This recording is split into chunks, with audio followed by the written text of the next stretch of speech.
Ito pong si Mark ay naisnatsa ng cellphone. Siya po ay nakipampuno sa snatcher na may daladalang motor. Yung panoorin natin tong video na to, tignan natin kung ano to, laugh trip to. Tignan natin. Kanina pong alas 7 ng umaga, dito po sa may Alabang sa Pote Road. Ito pong si Mark, ay naisnatsan ng cellphone. Lapit ka dito. Para makita ka. Lapit ka dito. Ito pong si Mark ay naisnatsan ng cellphone. Pagka-snatch po ng cellphone niya na Oppo na nagkakahalagang 10,000 pesos, siya po ay nakipampuno sa snatcher na may daladalang motor. Nung naagaw po ang cellphone niya, tumakbo po yung snatcher, abang naagaw naman niya yung susi at tinakbo naman niya yung motor ng snatcher. Yan po ang problema ngayon na tinatapak namin ngayon kung paano po ito. Napakapambihirang kaso po nito dahil ito po ay nangyayari lamang sa TikTok. Nanonood ka ba ng TikTok? Nanonood daw siya ng TikTok.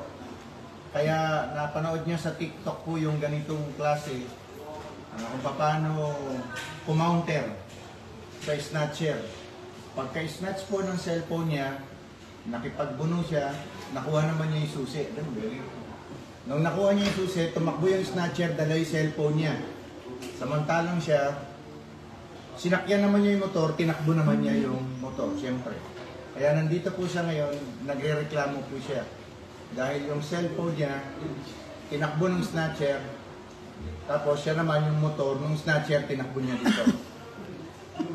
Kaya ito po ay palo